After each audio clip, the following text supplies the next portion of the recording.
সোমবার দিল্লি থেকে কিছু দূরে হরিয়ানার ফরিদাবাদে ৩৬০ কেজি অ্যামোনিয়া নাইট্রেট, যেটি আরডিএক্স তৈরির মশলা, পুলিশ উদ্ধার করেছিল। আর সোমবার সন্ধ্যায় দিল্লির লালকেল্লার সামনে দাঁড়ানো গাড়িতে বিস্ফোরণ ঘটে। বিস্ফোরণে ১৩ জনের মৃত্যু হয়েছে এবং আহত হয়েছে আরও বহু মানুষ। বিস্ফোরণের জেরে পরপর ৩টি গাড়িতে আগুন লেগে যায় এবং এই ঘটনার জেরে দিল্লি জুড়ে হাই অ্যালার্ট জারি করা হয়। মুম্বাই এবং গুরগাঁওয়েও সতর্কতা জারি করা হয়েছে। দেশ বিদেশের বহু মানুষ সন্ধ্যায় লালকেল্লার সামনে জড়ো হয়।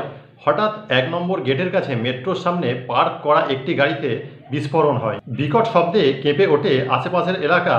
আতঙ্কে সবাই ছোটাছুটি শুরু করে দেয়। উত্তর ভারতের বিভিন্ন অংশে তদন্ত চালিয়ে পুলিশ মোট ২৯০০ কেজি বিস্ফোরক উদ্ধার করেছিল।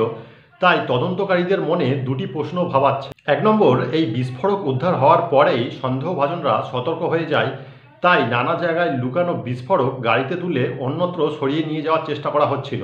২, ধরা পড়ে যাওয়ার আশঙ্কা থেকেই অবশিষ্ট বিস্ফোরণ ঘটিয়ে নষ্ট করে ফেলেন তারা। যে গাড়িতে বিস্ফোরণ ঘটে সেটি হরিয়ানার নাম্বার প্লেট। সেই সূত্র ধরে মোহাম্মদ সলমান নামে এক ব্যক্তিকে আটক করে পুলিশ। সেই গাড়িটি তার নামেই রেজিস্ট্রেশন করা আছে। পুলিশের জেরায় সালমান জানায় তিনি গাড়িটি পুলওয়ামার এক বাসিন্দাকে বিক্রি করে দিয়েছেন, কিন্তু গাড়িটির নথিপত্রে এখনও নাম বদল হয়নি। গাড়িটির যিনি বর্তমান মালিক তিনি ছিলেন পুলওয়ামার চিকিৎসক, নাম ওমর মোহাম্মদ। সন্ত্রাসবাদ বিরোধী অভিযানে কিছুদিন আগে জম্মু কাশ্মীরের একজন ডাক্তারকে গ্রেপ্তার করা হয়।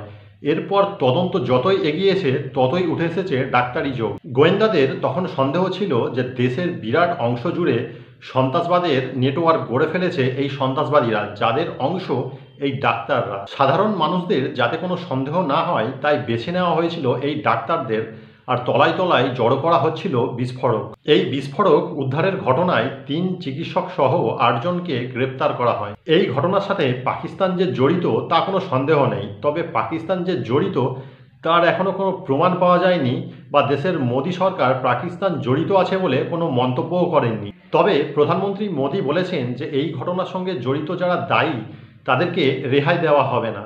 এদিকে পাকিস্তান তাদের দেশ জুড়ে নজিরবিহীন নিরাপত্তা সতর্কতা জারি করেছে।